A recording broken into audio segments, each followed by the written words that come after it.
राधे राधे मित्रों, आज हम आपको एक ऐसी कथा सुनाने जा रहे हैं जो एक राजकुमार की अनोखी शादी और एक अंधी विधवा के अद्वितीय प्रसंग से जुड़ी है। यदि आप हमारे चैनल पर नए हैं तो कृपया हमारे चैनल को लाइक करें, सब्सक्राइब करें और इसे शेयर करना न भूलें। बहुत समय पहले की बात है। एक सामर्थ्यशाली राजा था जिसका राज्य चारों दिशाओं में विस्तृत था। उसके राज्य की प्रजा संतुष्ट और सुखी थी। किसी प्रकार का अभाव वहां नहीं था। राजा को अपनी रानी और 2 पुत्रों से अत्यधिक स्नेह था। वह उनकी प्रत्येक छोटी बड़ी इच्छाओं को पूरा करता था। हालांकि जैसे कहते हैं कि सुख सदा स्थायी नहीं होता, वही इस राजा के जीवन में घटित हुआ। राजा की रानी अचानक गंभीर रूप से अस्वस्थ हो गई। उसने नामी गिरामी वैद्यों और चिकित्सकों को बुलाया, परंतु किसी के पास उस बीमारी का कोई समाधान नहीं था। अंततः रानी ने अपने दोनों नन्हे पुत्रों को छोड़कर इस संसार से विदा ले ली। रानी के निधन के पश्चात राजा गहरे एकाकीपन में डूब गया। अपने दर्द को भुलाने के लिए वह अपने राज कार्य में व्यस्त रहने लगा। रिश्तेदारों और मंत्रियों ने उसे दूसरी शादी करने का परामर्श दिया, परंतु राजा ने इसे सिरे से अस्वीकार कर दिया। उन्होंने कहा, अगर मैंने दूसरी शादी की तो यह नहीं कहा जा सकता कि नई मां मेरे बच्चों के साथ कैसा व्यवहार करेगी। इसीलिए उसने दूसरी शादी का विचार त्याग दिया और अपने दोनों पुत्रों की परवरिश और राजकाज संभालने में स्वयं को लगा दिया। धीरे धीरे समय बीता और दोनों राजकुमार किशोरावस्था पार कर युवावस्था में प्रवेश कर गए। अब वे विवाह योग्य हो चुके थे। कहते हैं कि कठिन समय कभी चेतावनी देकर नहीं आता, और यही इस राजा के साथ भी हुआ। एक दिन राजा ने अपने दोनों पुत्रों को अपने पास बुलाया। सबसे पहले उसने अपने बड़े पुत्र से पूछा, बेटा, यह बताओ कि तुम किसके भाग्य पर आश्रित होकर जीवन का सुख भोग रहे हो। बड़ा पुत्र विनम्रता पूर्वक बोला, पिताजी, मैं आपके भाग्य की छाया में जीवन का सुख अनुभव करता हूं। आपके ही सौभाग्य से मुझे ऐश्वर्य और आराम मिला है। जो राजा था वह अपने बड़े पुत्र के उत्तर से अत्यधिक प्रसन्न हुआ। उसे गर्व महसूस हुआ कि उसका पुत्र उसकी बहुत इज्जत करता है और उससे गहरा प्रेम करता है। फिर उसने अपने छोटे पुत्र को बुलाया और वही प्रश्न किया, बेटा, बताओ कि तुम किसके भाग्य का खाकर ऐशो आराम भोगते हो। छोटे पुत्र ने निर्भीकता से उत्तर दिया, पिताजी, भगवान झूठ न बुलवाए, मैं अपने ही भाग्य का खाता हूं। आपके भाग्य का तो मैं कुछ नहीं लेता और न ही उसके कारण आराम करता हूं। राजा को यह सुनकर क्रोध आ गया। उसने गहरी आवाज में कहा, बेटा, यह बताओ कि तुम अपने भाग्य का खाते हो तो यह कैसे संभव है। तुम्हारी मां बचपन में हमें छोड़कर चली गई। तुम्हारा पालन पोषण मैंने ही किया है। तुम्हारे पास जो भी है वह मेरे कारण है।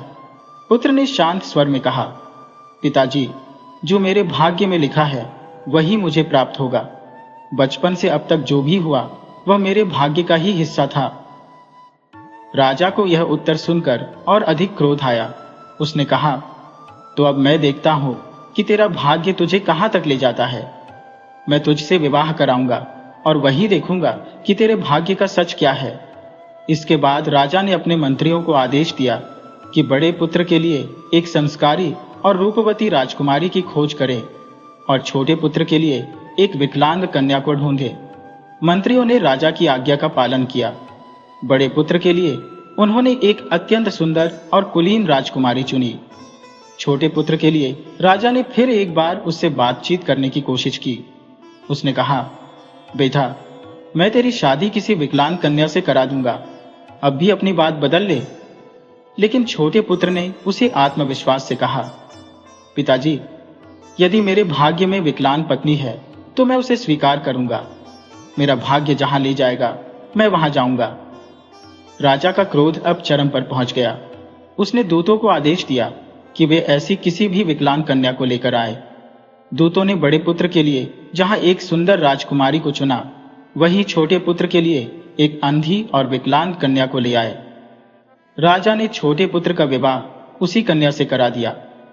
वह कन्या पहले असमंजस में थी और विवाह के लिए मना कर रही थी, परंतु राजकुमार ने कहा, मैं तुम ही से विवाह करूंगा। जो मेरे भाग्य में है उसे मैं स्वीकार करता हूं। इस प्रकार छोटे राजकुमार ने उस अंधी और विकलांग कन्या से विवाह कर लिया। तभी राजा ने कहा, अब तुम अपनी इस अंधी और विकलांग पत्नी को लेकर मेरे राज्य की सीमा से बाहर चले जाओ। मैं तुम्हें और तुम्हारी पत्नी को इस नगर में देखना तक नहीं चाहता। राजकुमार ने अपनी पत्नी को साथ लिया और दुखी मन से राज्य की सीमा पार कर गया। चलते चलते वे एक घने जंगल में पहुंच गए। थकान से चूर दोनों ने एक पेड़ के नीचे विश्राम किया। वहीं बैठते ही नींद उन्हें अपनी आगोश में ले गई। शरीर को थोड़ी राहत मिली, परंतु भूख से व्याकुलता बनी रही। जंगल से बाहर निकलने पर पास ही एक नगर दिखा। राजकुमार अपनी पत्नी को साथ लेकर भीख मांगने के लिए नगर पहुंचा।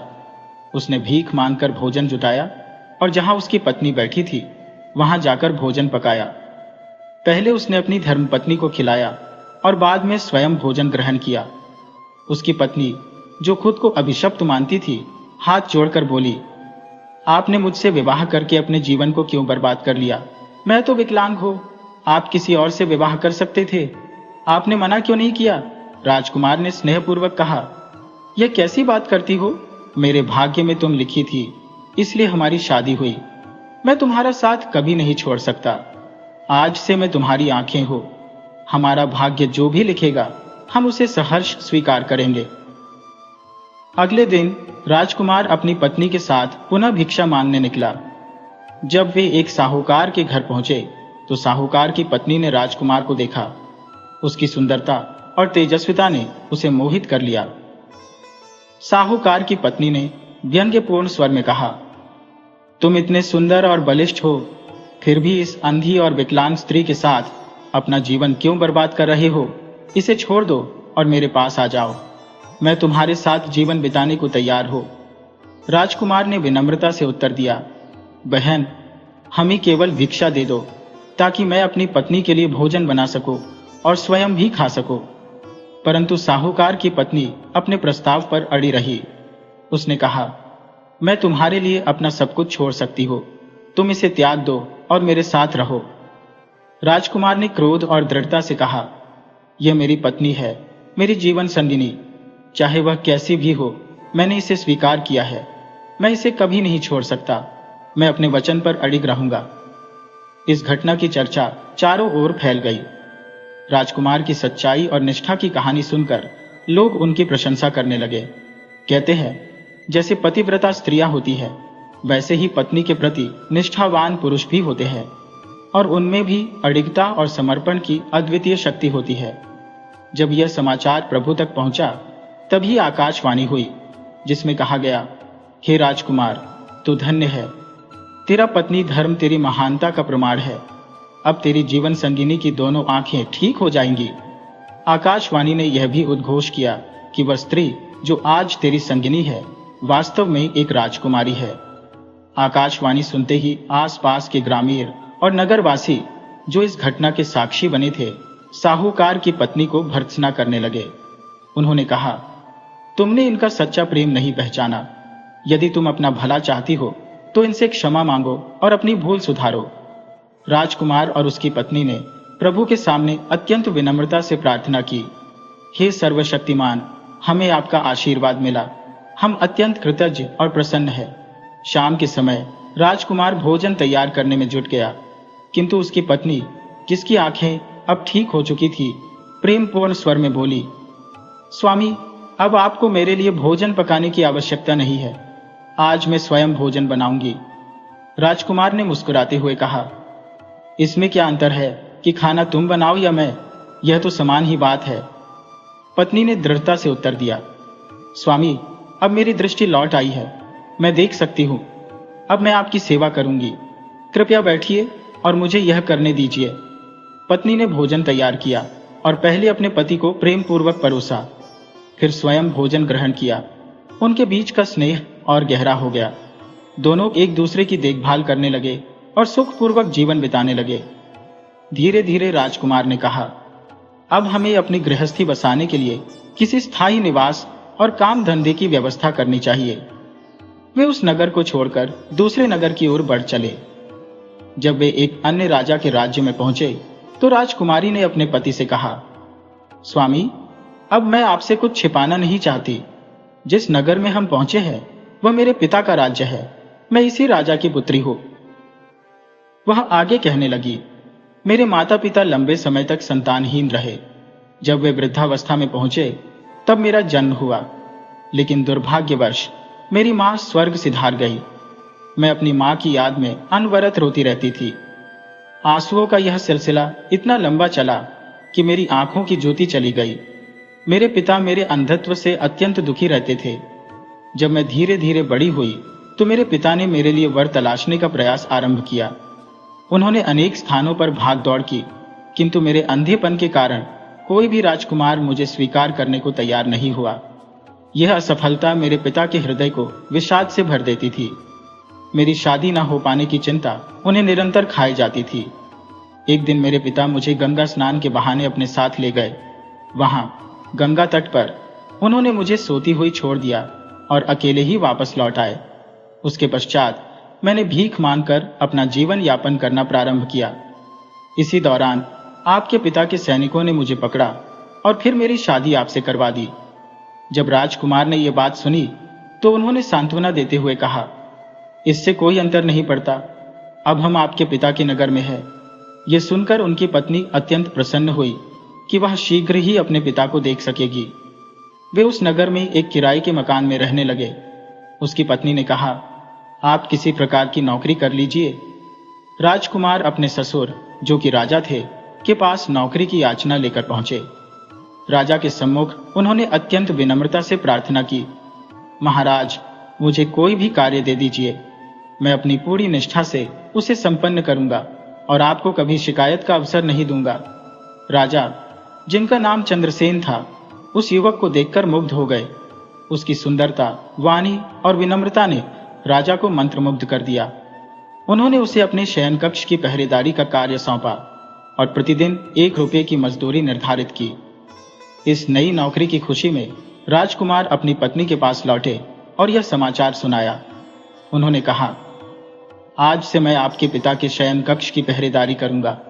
आपके पिता बहुत सज्जन और दयालु हैं। ये सुनकर उनकी पत्नी का हृदय प्रसन्नता से भर उठा।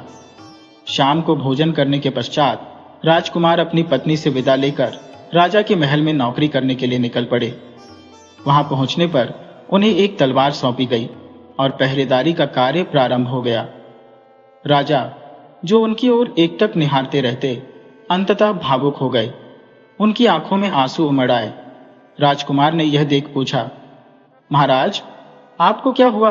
आप इतने विषादग्रस्त क्यों हैं? राजा ने उत्तर दिया, तुम्हें देखकर मुझे अपनी बेटी की याद आ गई। राजकुमार ने राजा से पूछा, आपकी पुत्री कहाँ है? राजा ने गहरी सांस लेते हुए कहा, मुझे बहुत वृद्धावस्था में संतान का सुख मिला। हम दोनों, महारानी और मैं, अत्यंत प्रसन्न थे, किंतु हमारी प्रसन्नता अधिक दिनों तक टिक न सकी। महारानी हमें छोड़कर स्वर्ग सिधार गई। मेरी बेटी अपनी मां को याद कर दिन रात रोती रही। उसके निरंतर आंसुओं ने उसकी आंखों की ज्योति छीन ली। हमने अनेक वैद्य और उपचार आजमाए, किंतु कुछ भी लाभकारी सिद्ध न हुआ। धीरे धीरे जब राजकुमारी युवावस्था में प्रवेश कर गई तो मैंने उसके लिए योग्य वर की खोज आरंभ की, परंतु कोई भी राजकुमार उसके साथ विवाह करने को तत्पर नहीं था। यह अस्वीकार्यता मेरे मन को गहन पीड़ा से भर देती थी। एक दिन गंगा स्नान के बहाने मैं उसे अपने साथ ले गया और वहीं गंगा के पवित्र तट पर उसे अकेला छोड़ आया। अब वह जीवित है या नहीं, यह सोच सोच कर मेरा हृदय टूट जाता है। ये कहते कहते राजा का गला भर आया और वह रोदन करने लगा।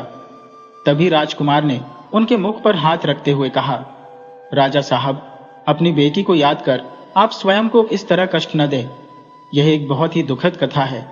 जब राजकुमार अपने निवास लौटता है तो वह राजकुमारी को यह सब सुनाता है कि उसका पिता उसे याद करके कितना व्यथित होता है।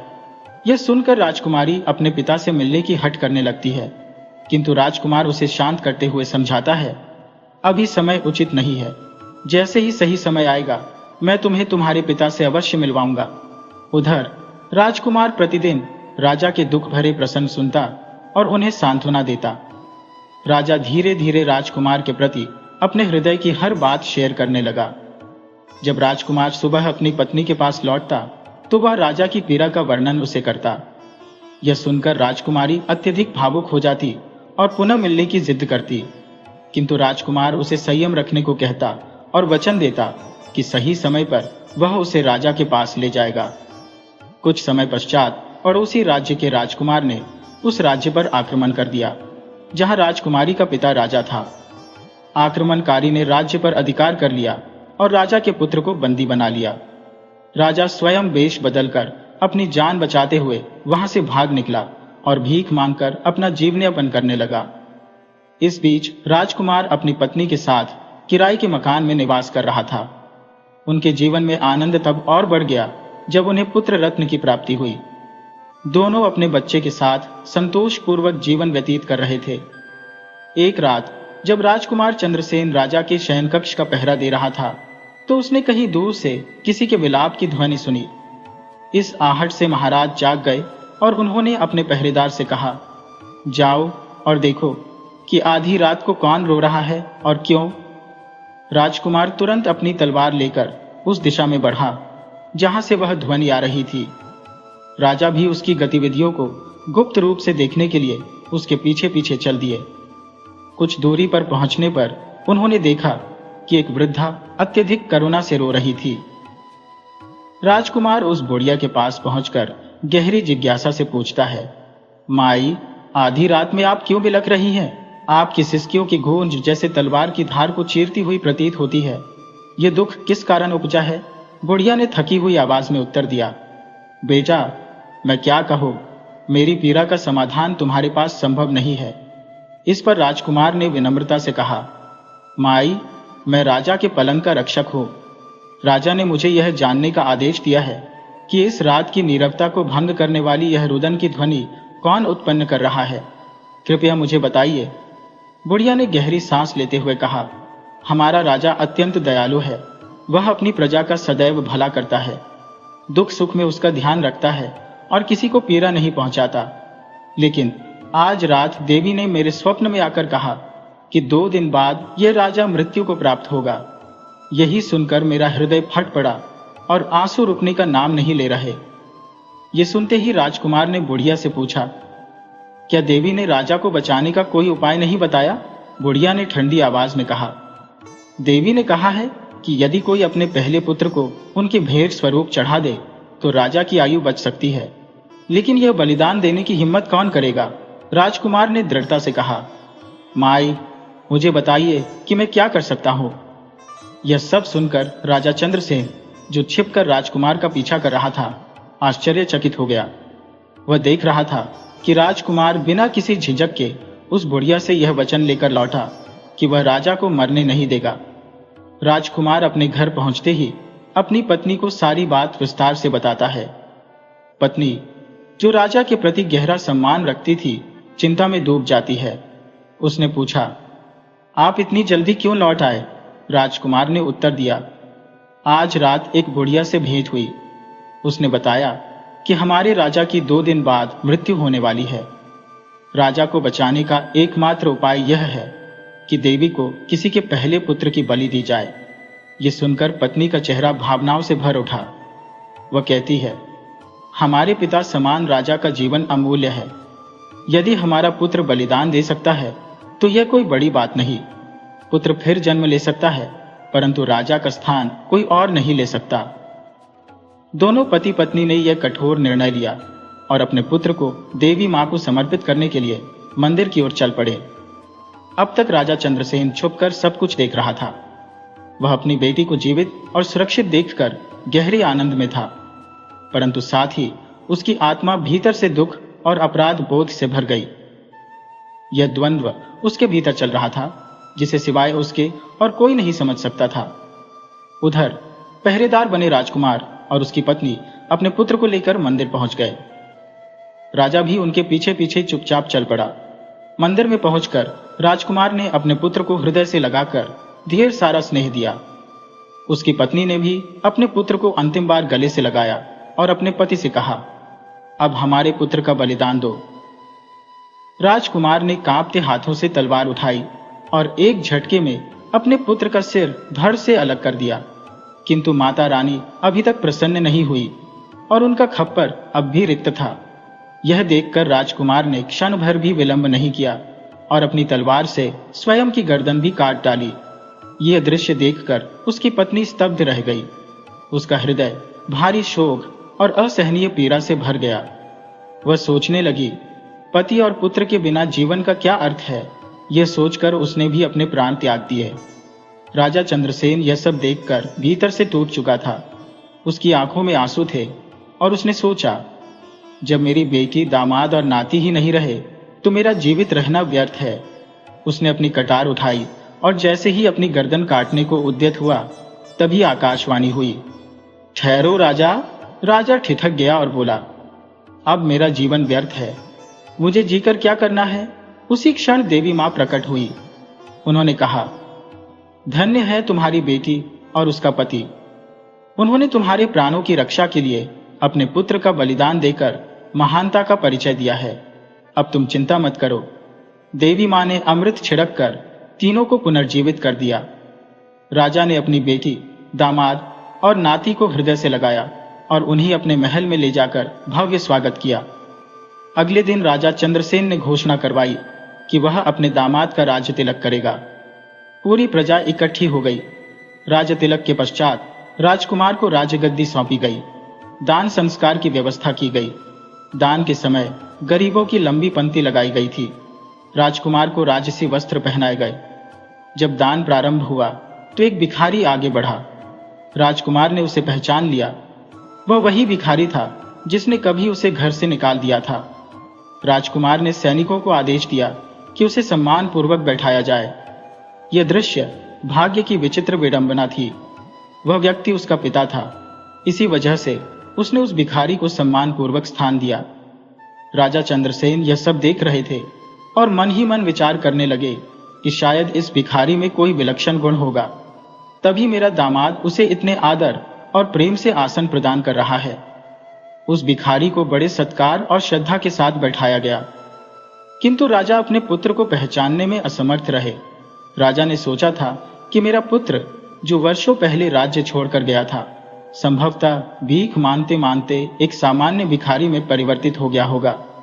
उसके जीवन यापन का अब क्या हाल होगा, यह तो मैं सोच भी नहीं सकता। राजा के इस रूप को देखकर वे अपने पुत्र को पहचानने में असफल हो गए, लेकिन राजकुमार ने अपने पिता को दूर से ही पहचान लिया। जब दान का आयोजन समाप्त हुआ तो राजकुमार धीरे धीरे अपने पिता के पास गया। उसने उनके चरण स्पर्श किए और आशीर्वाद मांगा। तत्पश्चात उसने बड़े आदर के साथ कहा, पिताजी, संभवतः आप मुझे पहचान नहीं रहे। मैं आपका छोटा पुत्र हूं। यह सुनते ही राजा हतप्रभ रह गए। उन्होंने अपने पुत्र को गले लगा लिया और हृदय विदीर्ण कर देने वाली रुदन ध्वनि में फूट फूट कर रोने लगे। राजकुमार ने अपनी चिंता व्यक्त करते हुए पूछा, पिताजी, कृपया मुझे सब कुछ बताइए। आपके इस हाल का कारण क्या है?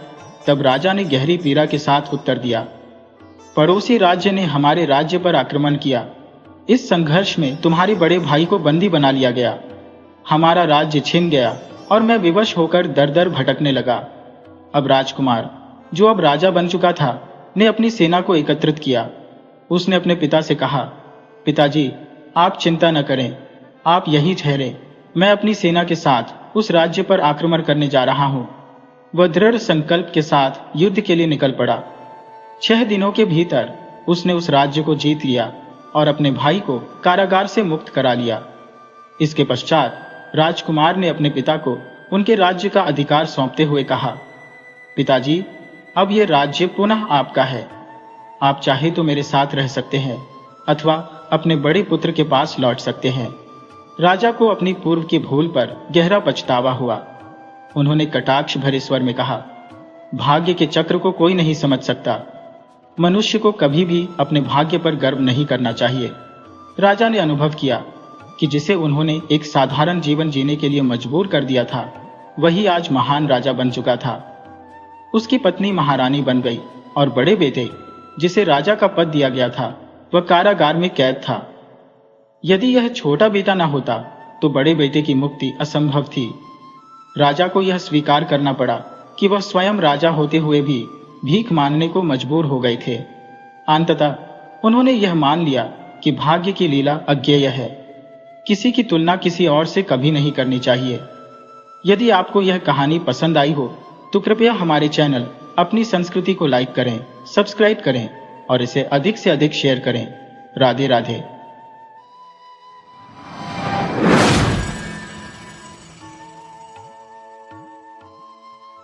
राधे राधे दोस्तों, आज हम आपको सुनाएंगे एक राजकुमारी के छल प्रपंच की दास्तां, कैसे उसने अपने ही पति का अंत कर दिया। अगर आप हमारे चैनल पर नए हैं तो कृपया हमारे चैनल को लाइक करें, सब्सक्राइब करें और शेयर करना न भूलें। बहुत समय पहले की बात है, जब एक छोटा सा गांव अपनी सहजता और सादगी के लिए पहचाना जाता था। उस गांव में एक निर्धन ब्राह्मण अपने परिवार के साथ गुजारा करता था। उसके पास थोड़ी सी जमीन थी, जिसमें वह खेती कर किसी तरह अपने बेटे और पत्नी के पेट की आग बुझाता था। लेकिन एक बार उस गांव पर प्रकृति का ऐसा कहर बरपा कि भयंकर अकाल पड़ गया। उसकी पूरी फसल बर्बाद हो गई और हालात इतने बिगड़ गए कि घर में अनाज का एक भी दाना शेष नहीं बचा। उसकी पत्नी और बेटे की दशा दयनीय हो गई और भूख से उनका जीना दूभर हो गया। ब्राह्मण का बेटा, जो अब थोड़ा बड़ा हो चुका था, एक दिन अपने पिता के पास आया और बोला, पिताजी, इस कंगाली में आप और मां बमुश्किल पेट भर पाते हो और मैं आप पर एक अतिरिक्त भार बन गया हूं। इस छोटे से गांव में मुझे कोई काम धंधा नहीं मिलता जिससे मैं आपकी सहायता कर सकूं। मुझे लगता है कि अब मुझे किसी नगर या शहर जाकर अपनी रोजी रोटी कमाने का प्रयास करना चाहिए। पिता ने भारी मन से बेटे की बात सुनी और कहा, ठीक है बेटा, जैसा तुम्हें उचित लगे। मेरे पास तो तुम्हें आशीर्वाद देने के अलावा और कुछ नहीं है। वह लड़का अपने माता पिता से विदा लेते समय बहुत उदास था, लेकिन उसने निश्चय कर लिया था कि वह अपने भाग्य को अवश्य आजमाएगा। शायद बाहर जाकर उसका नसीब बदल जाए। इस सोच के साथ वह गांव छोड़कर शहर की ओर चल पड़ा। शहर पहुंचने पर उसे ज्ञात हुआ कि उस नगर के राजा का अपने पड़ोसी राजा के साथ युद्ध चल रहा है। राजा उन सभी सशक्त और तंदुरुस्त युवाओं को अपनी सेना में शामिल कर रहा था, जिन्हें युद्ध भूमि में अपनी भूमिका निभाने की चाह हो। उस लड़के ने भी बिना किसी विचार के तुरंत सेना में भर्ती होने का निर्णय ले लिया। लेकिन दुर्भाग्यवश शत्रु की सेना अत्यंत शक्तिशाली और संगठित थी, जबकि राजा की सेना न केवल संख्या में कम थी, बल्कि उनमें वह उत्साह और पराक्रम भी नहीं था जो युद्ध जीतने के लिए आवश्यक होता है। युद्ध के दौरान शत्रु की सेना के तीव्र प्रहारों से राजा की सेना कमजोर पड़ने लगी। सिपाही डर के कारण अपनी जान बचाने के लिए युद्ध भूमि छोड़ भागने लगे। सेनापति ने उन्हें हिम्मत देने की भरपूर कोशिश की, लेकिन भय का साया गहरा था। तभी उस लड़के ने हालात को समझा। उसने सोचा कि उसने जीवन की कठिनाइयों को नजदीक से देखा है। भूख और गरीबी ने उसे पहले ही मृत्यु के करीब ला दिया था। उसने मन ही मन निश्चय किया कि यदि मरना ही है तो क्यों न वीरता के साथ मरा जाए। उसने कहा, या तो हम जीत जाएंगे या युद्ध भूमि में वीर गति को प्राप्त करेंगे। भूख से तड़प तड़प कर मरने से कहीं बेहतर यही होगा। कम से कम मेरा नाम तो अमर रहेगा। यह सोचकर उसने भागते हुए सैनिकों को रोका और उन्हें वापस लौटकर शत्रु का सामना करने के लिए प्रेरित किया।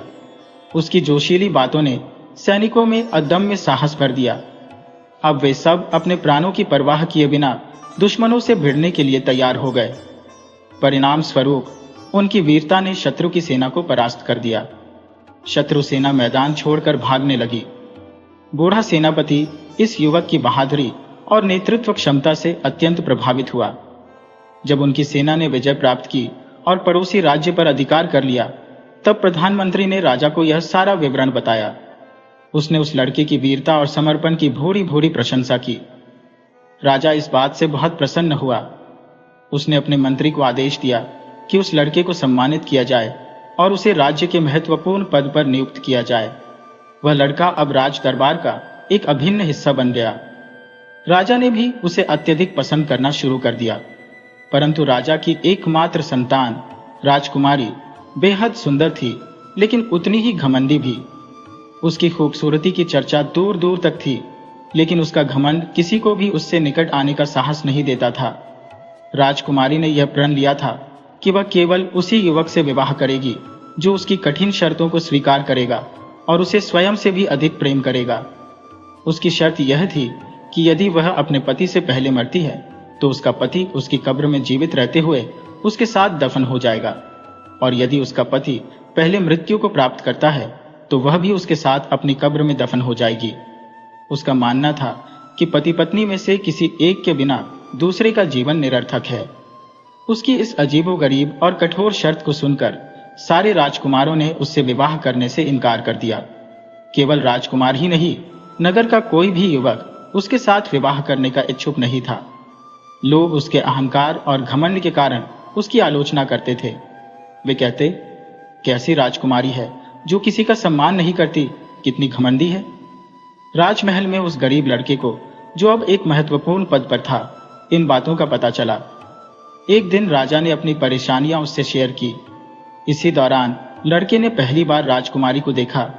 उसे राजकुमारी पहली नजर में ही भा गई और वह उससे प्रेम करने लगा। जब उसने राजा से विवाह का प्रस्ताव रखा तो राजा ने उसे समझाने की बहुत कोशिश की। राजा ने कहा, यह तुम्हारे बस की बात नहीं है, उसकी शर्तें असंभव है। लेकिन लड़के ने दृढ़ता से उत्तर दिया, मैं उससे प्रेम करता हूं और उसके लिए अपना सब कुछ त्यागने के लिए तैयार हूं। मैं अपने वचन से कभी पीछे नहीं हटूंगा। राजा को उसकी निष्ठा और साहस देखकर यकीन हो गया कि यह लड़का उसकी बेटी के लिए उपयुक्त रहेगा। अंततः राजा ने अपनी राजकुमारी का विवाह उस गरीब लड़के से करवा दिया। शादी के बाद राजकुमारी ने लड़के को चेतावनी दी, अगर तुमने अपना वचन तोड़ा तो तुम्हें मौत के घाट उतार दिया जाएगा।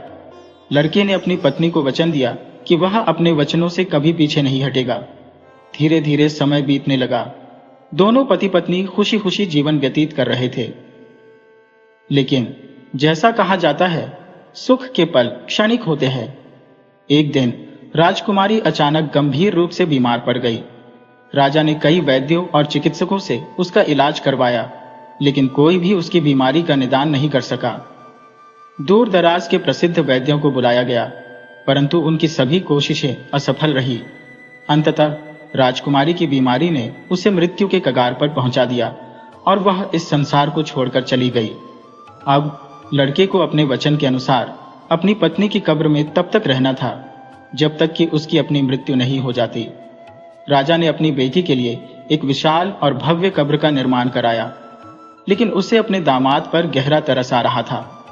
वह सोच रहा था, यह बेचारा तो जीवित रहते हुए ही मृत्यु का सामना करेगा। परंतु लड़के ने दृढ़ता से कहा, मैंने अपनी पत्नी से जो वचन दिया था उसे हर हाल में निभाऊंगा। मुझे उसी कब्र में दफना दिया जाए। राजा ने कब्र के भीतर कुछ खाद्य सामग्री और पानी रखवाया ताकि लड़का कुछ समय जीवित रह सके, लेकिन वह जानता था कि यह ज्यादा दिन तक नहीं चलेगा। लड़के ने अपनी निष्ठा और प्रेम से सभी को चकित कर दिया। बेचारा लड़का अपने पास रखे सीमित भोजन को इतने संयम से ग्रहण करता कि वह लंबे समय तक जीवित रह सके, क्योंकि धीरे धीरे मृत्यु की ओर बढ़ना किसी यातना से कम नहीं था। भूख और प्यास से तड़प तड़प कर मरना सरल नहीं होता, यह अत्यंत कठिनाई भरा होता है। अब तो उस तन्म कब्र में घुट घुट कर जीने के अलावा उसके पास कोई विकल्प नहीं बचा था। बाहर निकलने का प्रयास राजा के सिपाहियों द्वारा उसकी हत्या को सुनिश्चित कर देता। धीरे धीरे उसकी खाद्य सामग्री समाप्त होने लगी और वह अपने जीवन के अंत का इंतजार करने लगा। एक दिन उसने देखा कि एक बड़ा और भयावह सांप कब्र के अंदर घुस आया। वह सांप अत्यधिक खतरनाक और आक्रामक प्रतीत हो रहा था। लड़के ने तुरंत अपनी तलवार निकाली, जिसे वह अपने साथ लेकर आया था, और उस सांप के 3 टुकड़े कर दिए। सांप वहीं तड़प कर मर गया और उसके कटे हुए टुकड़े कब्र के एक कोने में पड़े रह गए। अगले दिन एक और सांप उसी कब्र में प्रवेश कर गया। उसने वहां पड़े मरे हुए सांप को देखा और तुरंत पलटकर वापस चला गया। थोड़ी देर बाद वही सांप अपने मुंह में एक औषधीय जड़ी बूटी लेकर लौटा और मरे हुए सांप के कटे हुए हिस्सों पर उस बूटी को रख दिया। देखते ही देखते मरा हुआ सांप फिर से जीवित हो गया। ये चमत्कार देखकर लड़का विस्मित रह गया। दोनों सांप पुनः जीवित होकर कब्र से बाहर चले गए। जाते जाते दूसरा सांप जल्दबाजी में वह जड़ी बूटी वहीं छोड़ गया। लड़के ने सोचा कि क्यों न इस चमत्कारी बूटी को अपनी पत्नी पर आजमाया जाए। यदि यह मरे हुए सांप को जीवित कर सकती है तो शायद मेरी पत्नी को भी जीवन दान दे सके। उसने वह बूटी उठाई और बड़े साहस के साथ अपनी पत्नी की आंखों और गले पर लगा दी। कुछ ही क्षणों में उसकी पत्नी ने अपनी आंखें खोल दी। ये देख लड़का विस्मय और आनंद से भर गया। उसकी प्रसन्नता का कोई ठिकाना नहीं था। उसने तुरंत कब्र का दरवाजा खटखटाया। सिपाहियों ने राजा को इसकी सूचना दी। जब कब्र का दरवाजा खोला गया तो राजा ने देखा कि उसका दामाद और पुत्री दोनों जीवित है। यह दृश्य देखकर राजा अवाक रह गया। उसने दोनों को गले लगा लिया, लेकिन उसकी आंखों में यह दृश्य विश्वास से परे था। लड़के ने उस जड़ी बूटी के अस्तित्व को अपने तक सीमित रखा। उसने इसे अपने सबसे विश्वसनीय और निष्ठावान नौकर को सौंप दिया, जिस पर वह असीम भरोसा करता था। नौकर ने भी इसे अपनी जिम्मेदारी मानकर पूरी सावधानी से संभाल कर रख दिया, क्योंकि लड़के ने सोचा कि भविष्य में कभी इसकी आवश्यकता पड़ सकती है। कुछ समय ऐसे ही बीत गया। इस बीच राजा की पुत्री के स्वभाव में अजीबोगरीब बदलाव आने लगे। उसकी आदतें पहले से काफी भिन्न हो गईं। वह अपने पति के साथ हर छोटी छोटी बात पर विवाद करने लगी। पहले जैसा स्नेह और अपनापन अब कहीं गायब हो चुका था। उसने अपने पति के प्रति ऐसी बेरुखी और अवमानना का भाव अपना लिया कि उसे देखकर प्रतीत होता था मानो वह उस रिश्ते को समाप्त करने के लिए तत्पर हो। उसकी नाराजगी केवल अपने पति तक सीमित नहीं रही, वह अपने पिता के प्रति भी उदासीन हो गई। उसे लगने लगा कि राजगद्दी का असली अधिकारी वही है। हालांकि अपने पिता के समक्ष खुलकर कुछ कहने का साहस नहीं कर पाती थी, परंतु मन ही मन वह अपने पति से घृणा करने लगी थी। एक दिन उसने अपने पिता से कहा, पिताजी, मैं कुछ समय के लिए किसी दूसरे देश की यात्रा करना चाहती हूँ।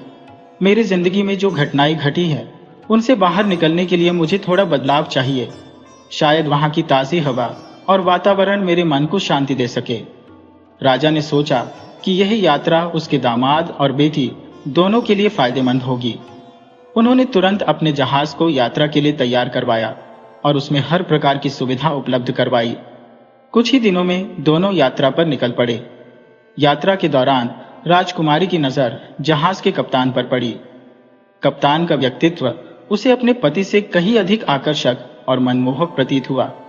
वह उसे एकटक निहारने लगी और मन ही मन यह योजना बनाने लगी कि अपने पति से छुटकारा कैसे पाया जाए, ताकि वह इस कप्तान के साथ अपना जीवन बिता सके।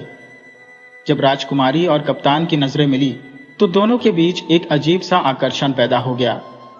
राजकुमारी ने साहस जुटाकर कप्तान से कहा, यदि तुम मुझसे विवाह करना चाहते हो तो तुम्हें मेरी सहायता करनी होगी, अन्यथा मैं तुम्हें अपनी शक्तियों का उपयोग करके समाप्त कर दूंगी। राजकुमारी ने अपनी राजनीति और अधिकार का उपयोग करते हुए कप्तान को भयभीत करने का प्रयास किया। उसकी मंशा स्पष्ट थी, अपनी इच्छाओं की पूर्ति के लिए किसी भी सीमा तक जाना। कैप्टन ने सोचा कि राजकुमारी अपार सुंदरता की प्रतिमूर्ति है और योग्य है मेरी पत्नी बनने के। उसने राजकुमारी को यह विश्वास दिलाया कि वह उसके कृत्य में पूर्ण समर्थन देगा। राजकुमारी ने अपनी योजना शेयर की कि उसका पति जो उसके साथ है उसे समाप्त करने के लिए कैप्टन को सहयोग करना होगा। कैप्टन और राजकुमारी ने षड्यंत्र रचकर उस सोए हुए पति को समुद्र के किनारे स्थित घर से गहरे पानी में धकेल दिया।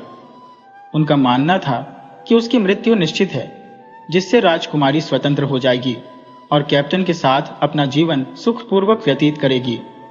कैप्टन को भी इस योजना में अपना व्यक्तिगत लाभ दिखाई दिया, इसलिए उसने राजकुमारी का पूरा साथ दिया। लेकिन इस पूरे प्रकरण का साक्षी वह वफादार नौकर था जो अपने स्वामी के प्रति निष्ठावान था। उसने तुरंत अपनी सूझबूझ का परिचय दिया।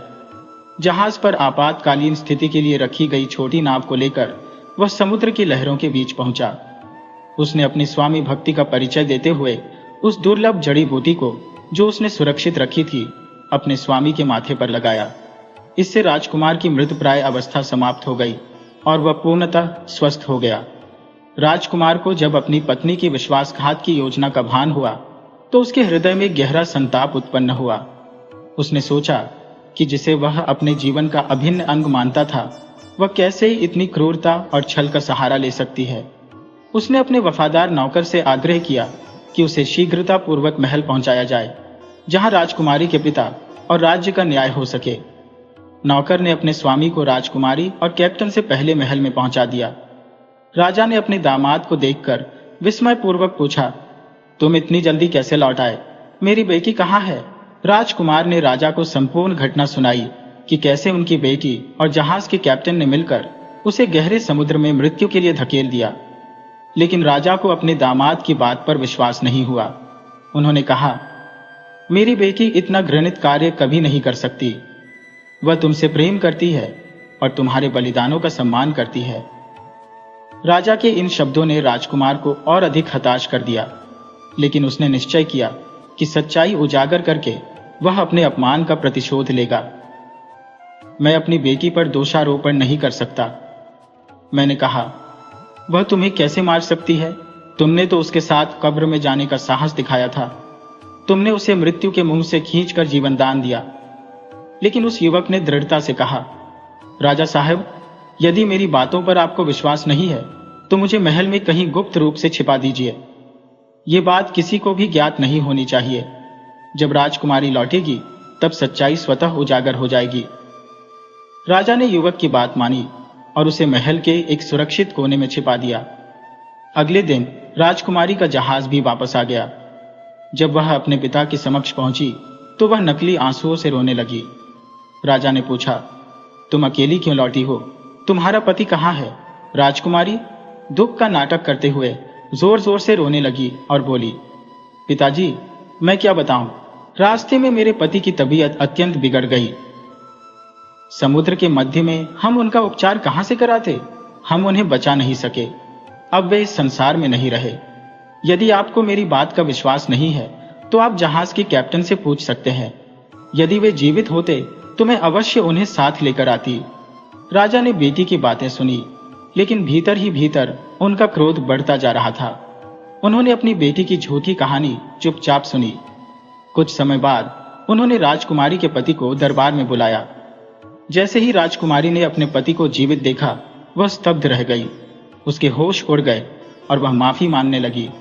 उसने अपने पिता से कहा, पिताजी, मुझसे गलती हो गई, कृपया मुझे क्षमा कर दीजिए। लेकिन राजा ने कठोर स्वर में कहा, जो पत्नी अपने पति के प्रति निष्ठावान नहीं रह सकी, वह मेरी क्या होगी? तुम्हारे ऐसे घिनौने कृत्य के लिए तुम्हें मृत्यु दंड मिलना चाहिए। इसके बाद सैनिकों ने राजकुमारी को कारावास में ले जाने की तैयारी की। उसे उसके कर्मों का दंड भुगतने के लिए ले जाया गया। तभी वह युवक सामने आया और विनम्रता से कहने लगा, राजा साहब, कृपया मेरी पत्नी को क्षमा कर दीजिए। इसने अपने सच्चे पति के साथ छल किया है, लेकिन मैं इसे अभी भी अपने दिल से चाहता हूं। राजा ने क्रोध में भरकर उत्तर दिया, मैं इसे क्षमा नहीं कर सकता। ये अपना प्रेमी निष्ठावान पति होते हुए भी उसे धोखा दे सकती है, तो इसे दंड अवश्य मिलना चाहिए। युवक ने अपनी बात पर जोर देते हुए कहा, महाराज, मैं इसे अत्यधिक प्रेम करता हूं। यदि आप इसे मृत्यु दंड देंगे तो मैं इसके बिना जीवित नहीं रह पाऊंगा। राजा ने गहरी सांस ली और बोले, ठीक है, यदि तुम इसे इतना प्रेम करते हो तो मैं इसे क्षमा कर देता हूं। लेकिन याद रखो, यदि कोई और होता तो मैं इसे माफ करने का विचार भी नहीं करता। राजा ने अपनी बेटी को क्षमा कर दिया और राजकुमारी ने अपने पति के साथ नए सिरे से जीवन जीना शुरू किया। समय के साथ राजा ने महसूस किया कि उनका दामाद न केवल सरल स्वभाव का है, बल्कि कर्तव्यनिष्ठ और संस्कारी भी है। उनके पास कोई पुत्र नहीं था, इसलिए उन्होंने राज्य की बागडोर अपने दामाद को सौंपने का निर्णय किया। राजा ने मंत्रिमंडल के साथ परामर्श किया और सभी ने इस प्रस्ताव का समर्थन किया। इस प्रकार युवक राजा बना और कुशलतापूर्वक शासन करने लगा। उसने अपने गरीब माता पिता को भी अपने पास बुला लिया। परिवार और प्रजा के साथ सभी ने सुख, शांति और आनंदमय जीवन व्यतीत किया। तो मित्रों, किस्मत का खेल बड़ा विचित्र है। कौन जानता है कब भाग्य करवट ले ले। वह निर्धन युवक, जिसके पास खाने तक के लिए अन्न नहीं था, एक दिन राजा बन गया।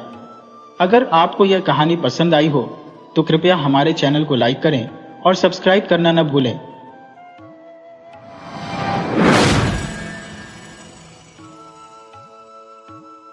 राधे राधे मित्रों, आज हम आपको एक अनोखी कहानी सुनाने जा रहे हैं, जिसमें एक सौदागर और कुछ चालाक ठगों का वर्णन है। अगर आप हमारे चैनल पर नए हैं तो कृपया इसे लाइक करें, सब्सक्राइब करें और दूसरों के साथ शेयर करें। एक बार की बात है, एक बड़ा व्यापारी था जो दूर दराज के देशों में व्यापार करता था। उसकी विशेषता यह थी कि वह जहां भी किसी वस्तु को सस्ते दामों पर उपलब्ध पाता, उसे खरीदकर दूसरे देशों में ऊंचे दामों पर बेच देता। इस तरीके से उसने काफी मुनाफा कमाया और उसका व्यापार खूब फल फूल रहा था। एक दिन उसे खबर मिली कि तेहरान में चंदन की लकड़ी बहुत ऊंचे दामों पर बिकती है। इस समाचार ने उसके मन में लालच भर दिया। उसने अपनी सारी संपत्ति बेचकर चंदन खरीद लिया और तेहरान की ओर रवाना हो गया। जैसे ही वह तेहरान के पास पहुंचा, वहां के एक स्थानीय चंदन व्यापारी को इस बात का पता चला। वह बहुत चिंतित हो गया। उसने सोचा कि यदि यह बाहरी व्यापारी यहां आकर व्यापार करेगा तो उसकी बिक्री बुरी तरह प्रभावित हो जाएगी। इसलिए उसने एक चालाक योजना बनाई ताकि यह सौदागर शहर में दाखिल होने से पहले ही भ्रमित होकर फंस जाए। वह व्यापारी चंदन की कुछ लकड़ियां लेकर उस पड़ाव के पास पहुंचा जहां सौदागर ठहरा हुआ था। जब रात हुई तो उसने चंदन की लकड़ियों को जलाकर आग जलाई और उस पर भोजन पकाने लगा। चंदन की जलती हुई लकड़ियों की सुगंध जब उस सौदागर के पास पहुंची तो वह चकित रह गया। उसने देखा कि तेहरान का व्यापारी चंदन की लकड़ियों को ईंधन के रूप में इस्तेमाल कर रहा है। यह दृश्य देखकर वह स्तब्ध रह गया और सोचने लगा, मैंने तो सुना था कि तेहरान में चंदन बहुत महंगा बिकता है, लेकिन यहां तो इसे जला दिया जा रहा है। मैंने अपनी सारी जमा पूंजी इस व्यापार में लगा दी है। अगर यह सफल नहीं हुआ तो मैं पूरी तरह बर्बाद हो जाऊंगा। अगली सुबह वह निराश मन से तेहरान के व्यापारी के पास पहुंचा और अपनी चिंता व्यक्त की। तेहरान के व्यापारी ने सहानुभूति का नाटक करते हुए उससे कहा, भाई, यह तो अफसोस की बात है। तुम्हें किसी ने गलत जानकारी दी होगी। यहाँ चंदन की कोई विशेष कीमत नहीं है। यह तो आम ईंधन की तरह इस्तेमाल होता है। सौदागर को समझ नहीं आया कि यह क्या हुआ। वह अपनी गलती पर पछताने लगा और भारी नुकसान के डर से घबरा गया। राधे राधे मित्रों, सुनिए एक सौदागर की अद्भुत कहानी जो चालाकी और दुष्टता की जाल में फंस गया। जब सौदागर ने देखा कि तेहरान का व्यापारी उसे चंदन बेचने के लिए तैयार है, उसने सोचा कि यह उसका आखिरी सहारा है। तेहरान के व्यापारी ने बड़े ही दयालु स्वर में कहा, भाई, तुम्हारी हालत देखकर मुझे बहुत दुख हो रहा है। तुम मेरे मेहमान हो और तुम्हारी सहायता करना मेरा कर्तव्य है। मैं तुम्हारा सारा चंदन खरीद लेता हूँ। मैं तुम्हें इसके बदले बराबर वजन में जो तुम चाहो तुम्हें दे दूंगा, लेकिन एक शर्त है। यह सौदा हमारे बीच एक लिखित समझौते के तहत होना चाहिए ताकि कोई भी अपने वचन से मुकर न सके। बेचारा सौदागर, जो पहले ही ठगा हुआ महसूस कर रहा था, इस प्रस्ताव को अपनी किस्मत का फैसला मान बैठा। उसने उस व्यापारी की बात मान ली और दोनों ने एक प्रतिज्ञा पत्र तैयार किया। गवाहों ने उस पर अपने दस्तखत किए। तेहरान में सराय में ठहरने के बाद सौदागर ने सराय के मालिक से बातचीत की। सराय का मालिक एक प्रतिष्ठित व्यक्ति था, जिसने सौदागर को बताया कि तेहरान में चंदन का मूल्य हीरे से भी अधिक है। यह सुनकर सौदागर का कलेजा धक से रह गया। उसने महसूस किया कि तेहरान के व्यापारी ने उसे ठगने के लिए एक गहरी साजिश रची है। मन भारी था, लेकिन वह कुछ कर नहीं सकता था। अगले दिन अपने दुख को भुलाने के लिए वह नगर की गलियों में घूमने निकल पड़ा। उसने देखा कि कुछ लोग शतरंज खेल रहे थे। उसने उनसे खेलने की इच्छा जताई। वे बोले, अगर तुम हमारे साथ खेलना चाहते हो तो शर्त माननी होगी। जो हारेगा उसे जीतने वाले की आज्ञा का पालन करना होगा। सौदागर, जो पहले ही हताशा और दुख में था, इस शर्त पर राजी हो गया। दुर्भाग्य से खेल में सौदागर हार गया। जीतने वाले ने उसे आदेश दिया, तुम्हें समुद्र का सारा पानी पीना होगा। ये सुनकर सौदागर क्रोध में भर गया। उसने कहा, यह असंभव है। ऐसी आज्ञा कैसे पूरी की जा सकती है। उनकी बहस ने राहगीरों का ध्यान खींचा और जल्द ही एक भीड़ इकट्ठा हो गई। भीड़ में से एक काना व्यक्ति आगे बढ़ा और चिल्लाया, यह आदमी बड़ा ठग है। इसने मेरी एक आंख चुरा ली है। मेरी आंख ठीक ऐसी ही थी जैसी इसकी है। फिर दूसरा व्यक्ति हाथ में पत्थर लिए हुए बोला, भाइयों, मेरे पास इस पत्थर से बना एक अनोखा पजामा था। यह आदमी उसे चुरा ले गया। कृपया मेरा पजामा मुझे वापस दिलवा दो। सौदागर यह सब सुनकर स्तब्ध रह गया। उसे समझ नहीं आया कि यह सब क्या हो रहा है। वह ठगा हुआ, दुखी और परेशान होकर खड़ा रह गया। सौदागर अब उन ठगों के जाल में बुरी तरह फंस चुका था। लोग उससे पत्थर का पजामा और काने की आंख मांगने लगे। बेचारा सौदागर, जिसे यह सब समझ में ही नहीं आ रहा था, केवल उन्हें स्तब्ध होकर देखता रह गया और अपने दुर्भाग्य को कोसता रहा। वह सोचने लगा कि क्यों उसने इन लोगों के चंगुल में फंसने का रास्ता चुना। इतने में वह भटियारा, जिसकी सराय में सौदागर ठहरा हुआ था, वहां आ पहुंचा। उसने सौदागर की हालत देखी और सारा हाल सुनने के बाद उन लोगों से कहा, यह सौदागर अब मेरी जमानत पर है। जिस दिन तुम अदालत में इसे पेश करने को कहोगे, मैं इसे हाजिर कर दूंगा। भटियारे की ईमानदारी और प्रतिष्ठा के कारण वहां के लोग उस पर विश्वास करते थे। उन्होंने भटियारे की बात मान ली और सौदागर को उसके साथ जाने दिया। भटियारा सौदागर को सराय ले गया। सौदागर की हालत देखकर भटियारे को बहुत तरस आया।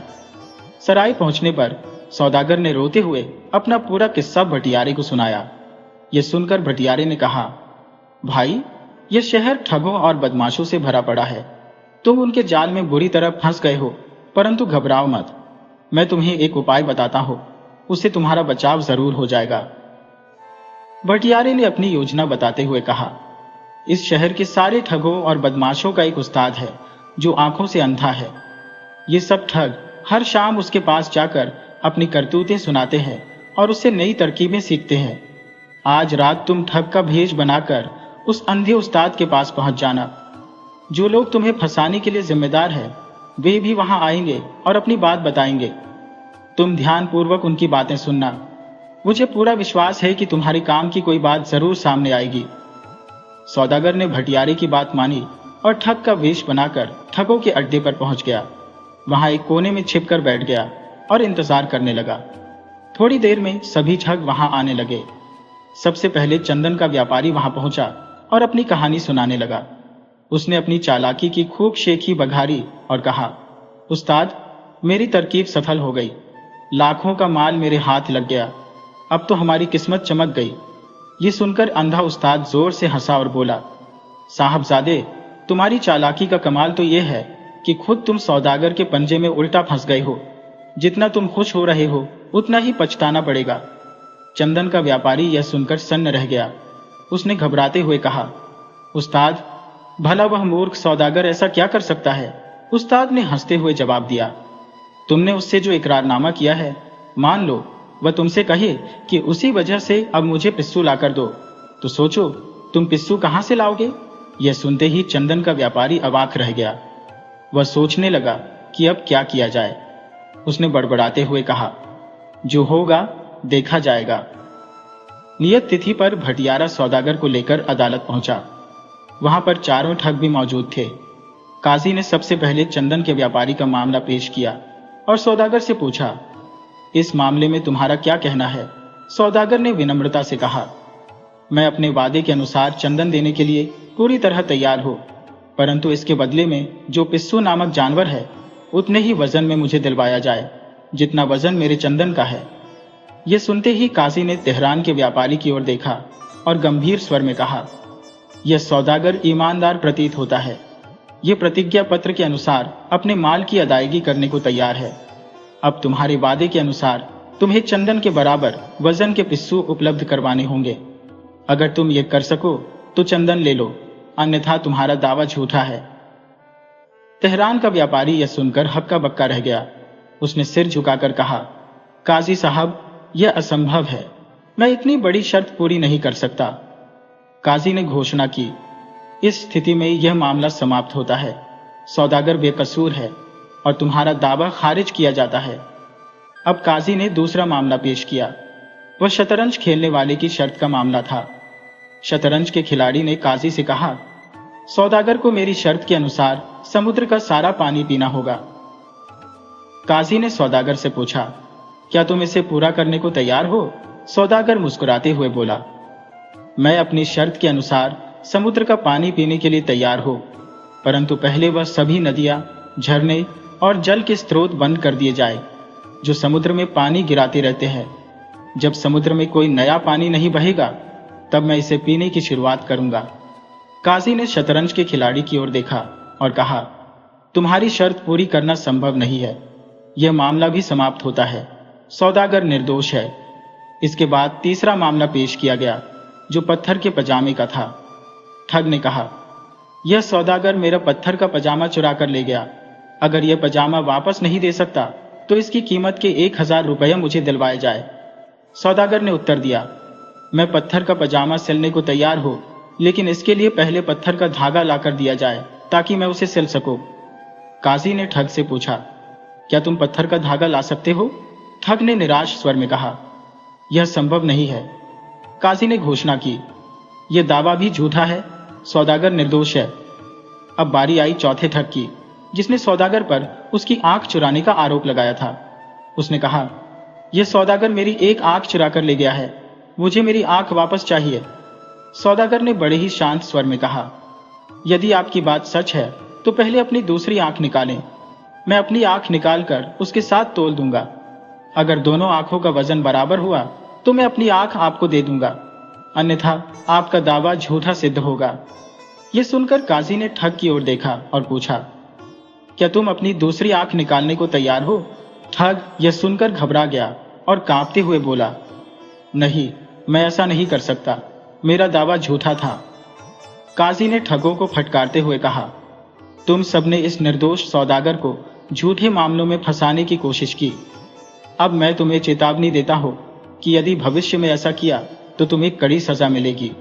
काजी ने खाना आदमी से गंभीर स्वर में कहा, तुम्हारा दावा सुन लिया गया है।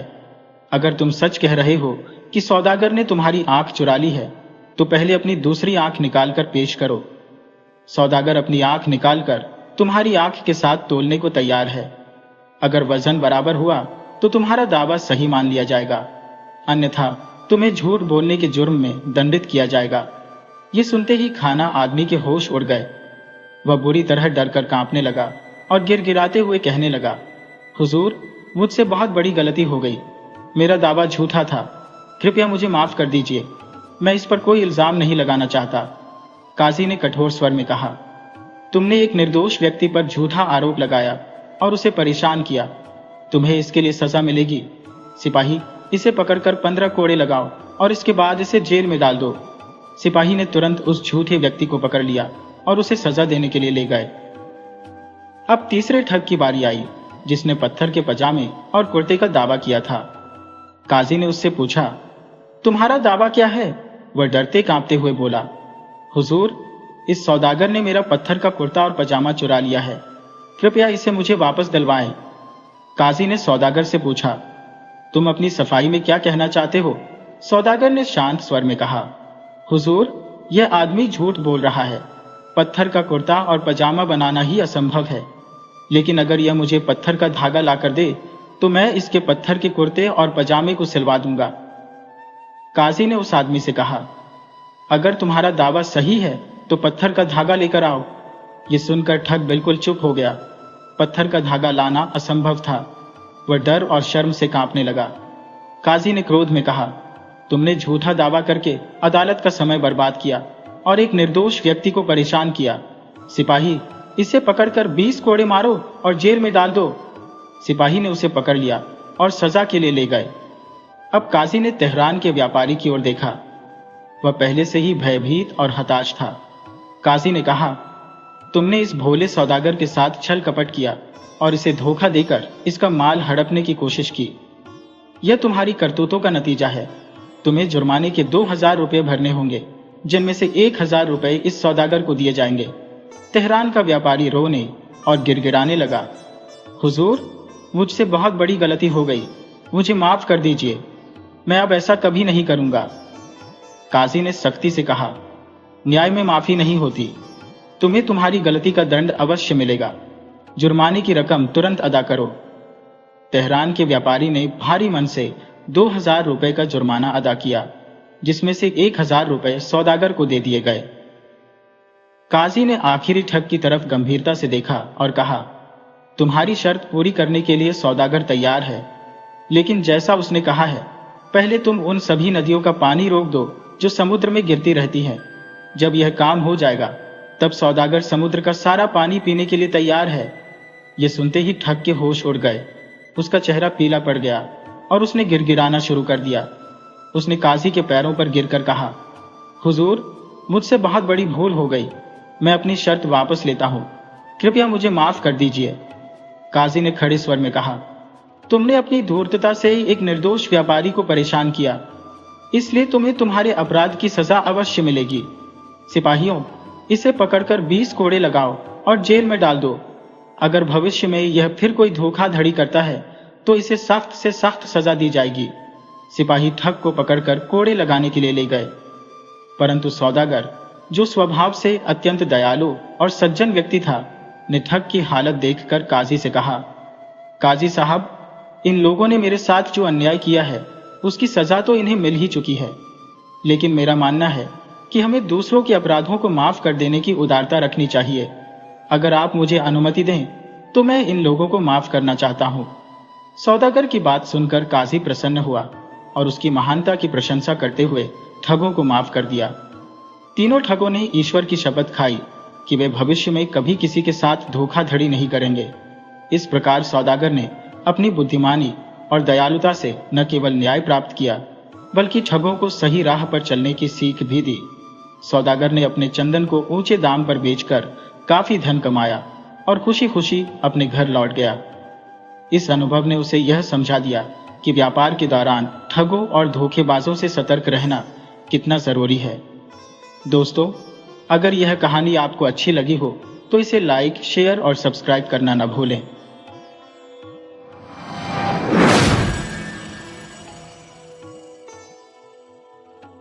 पुराने जमाने में किसी गांव में एक बूढ़ा आदमी रहता था। उसकी शादी को 20 साल हो गए थे, पर वह औलाद की दौलत से महरूम था। भगवान की कृपा से बूढ़े की औरत का पांव भारी था। नई नई चीजें खाने को उसका जी चाहता था। बूढ़ा भी अपनी बिसात के मुताबिक उसे खाने की चीजें लाकर देता था।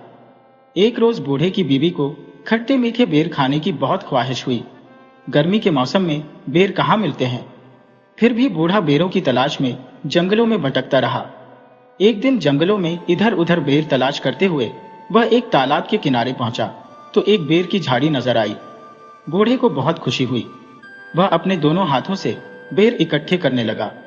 अभी झोली भर बेर ही तोड़े थे कि एक आदमखोर मगरमच्छ ने अपना बड़ा सा मुंह पानी से ऊपर निकाला और जोर से सांस खींची। उसकी सांस लेने से एक जोरदार आंधी चली और बूढ़ा कमजोरी की वजह से अपने को न संभाल पाया और तालाब में आ गिरा।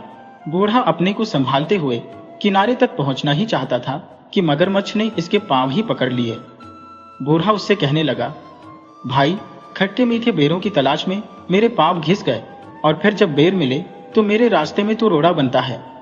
तेरी यह मक्कारी मुझ पर कोई असर नहीं करेगी। बहुत दिनों से इंसान का गोश्त खाने को नहीं मिला। तेरी करारी हड्डियों को चबाने में मुझे बहुत मजा आएगा। आज मैं तुझे खाऊंगा। मगरमच्छ ने लार टपकाते हुए कहा, क्यों? मुझे तू क्यों खाएगा? इसलिए क्योंकि तूने मुझसे बगैर इजाजत ली मेरे बेर लिए है। भाई, मैं ये बेर बहुत मजबूरी में ले रहा हूं। मेरी बीवी की हालत कुछ ऐसी है, मैं और मेरी बीवी अब और ज्यादा इंतजार नहीं कर सकते। बूढ़े की बात सुनकर मगरमच्छ समझ गया।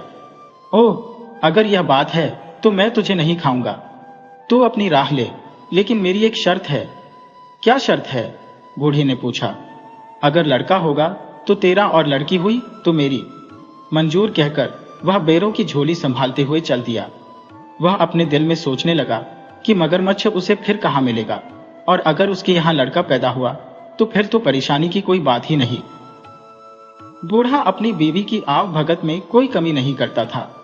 दिन पर लगाकर उड़ते रहे और एक दिन बूढ़े के घर एक खूबसूरत और बहुत तंदुरुस्त लड़की पैदा हुई। बच्ची को देखकर उसे मगरमच्छ की बात याद आई तो वह कांप उठा। लड़की का रंग गुलाब के फूल की तरह था। उसकी आंखें हीरों की तरह चमकदार थी। वह परियों की तरह हसीन और मासूम थी।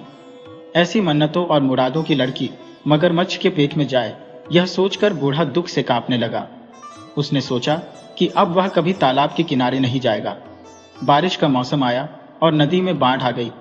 मगरमच्छ पानी में बहकर तालाब से निकलकर खेत में आ गया।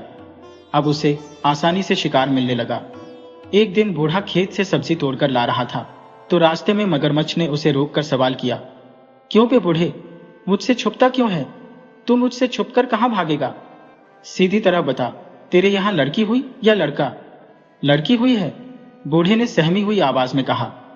तो फिर वह मेरी है। मेरी अमानत को अब तक तूने अपने पास क्यों रखा है?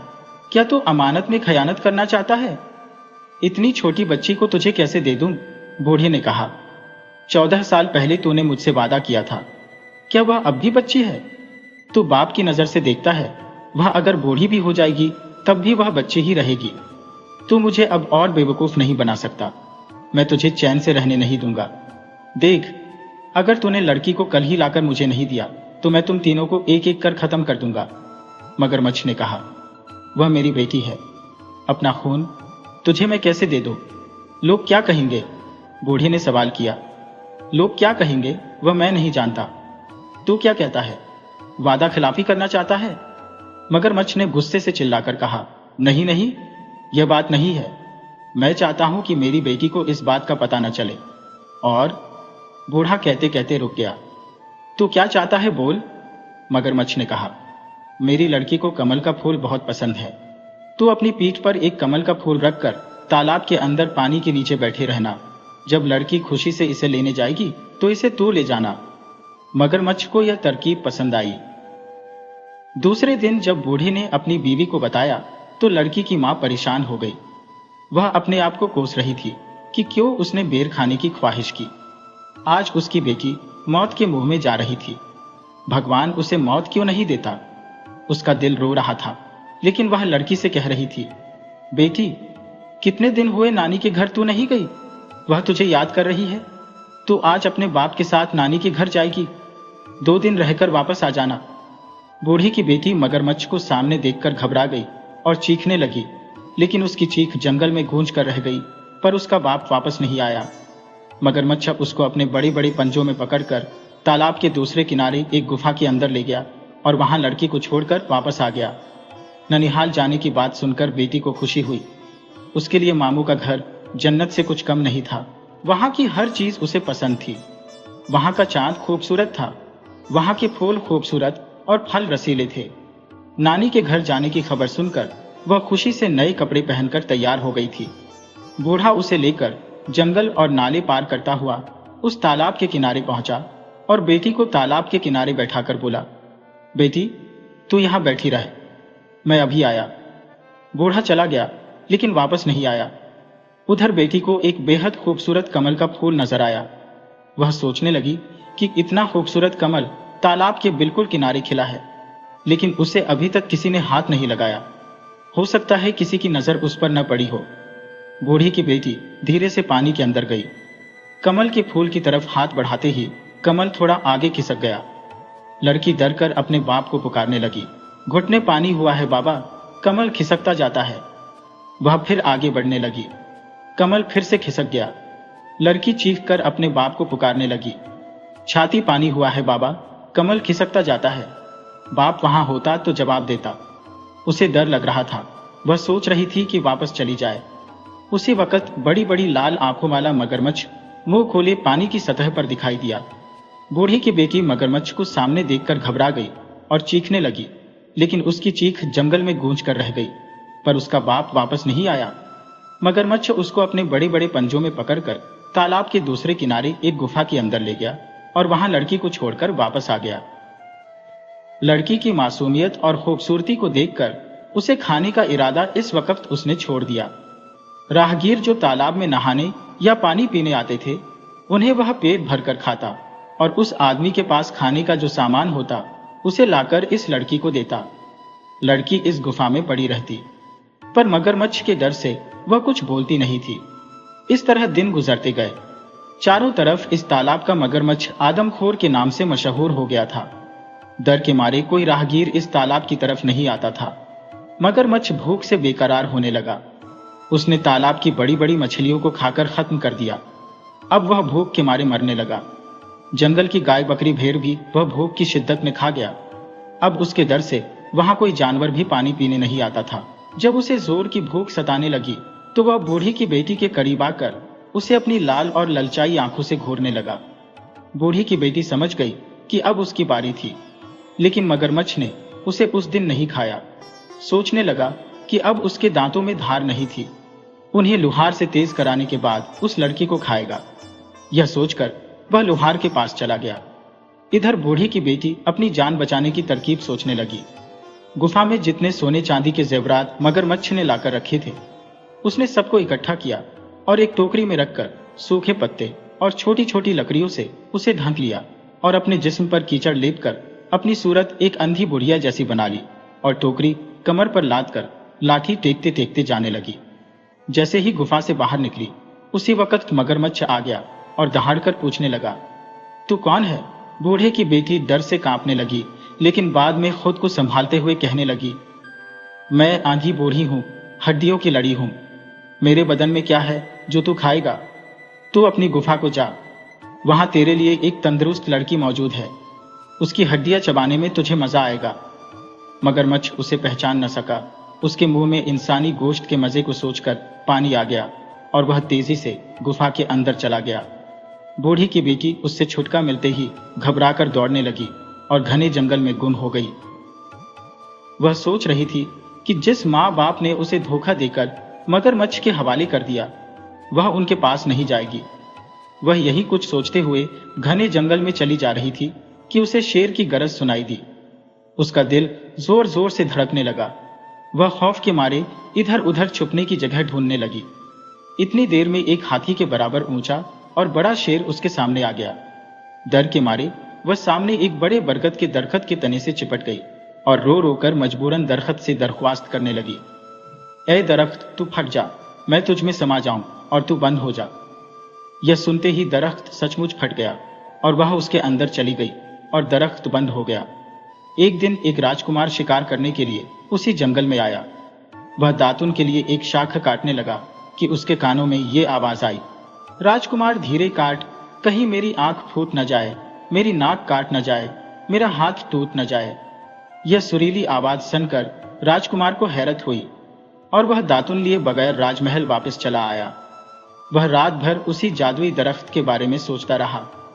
राजमहल में राजकुमार की शादी की तैयारियां हो रही थी। ज्योतिषी और पुरोहित राजकुमार को समझा रहे थे, लेकिन राजकुमार की बस एक ही जिद थी कि वह उसी दरख्त से शादी करेगा। अगर उसकी शादी उस दरख्त से नहीं हुई तो वह अपनी जान दे देगा। राजकुमार राजा की इकलौती औलाद था। उसकी नजर में शादी की अहमियत बेटी की जिंदगी से कम ही थी, इसलिए राजकुमार की ख्वाहिश पूरी की गई। उसी दरख्त के साथ उसकी शादी की रस्म अदा की गई। राजकुमार ने उस दरख्त को वहां से उखाड़कर अपने महल के पास बाग में लगवा लिया।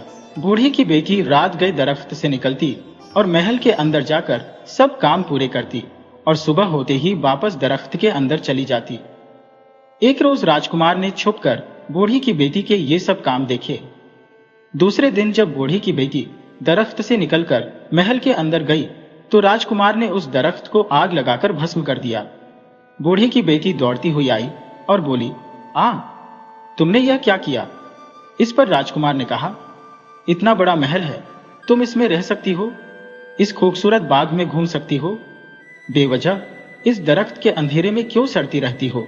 और फिर मैं तुमसे बेइंतहा मोहब्बत करता हूं, मैंने तुम्हें अपनी रानी बना लिया है, मैं तुम्हारे बिना जी न सकूंगा।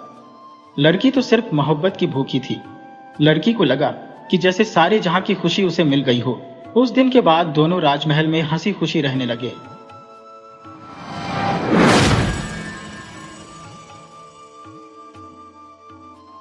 पुराने समय की बात है, एक गांव में श्रीमान दामोदर शास्त्री नामक व्यक्ति निवास करते थे।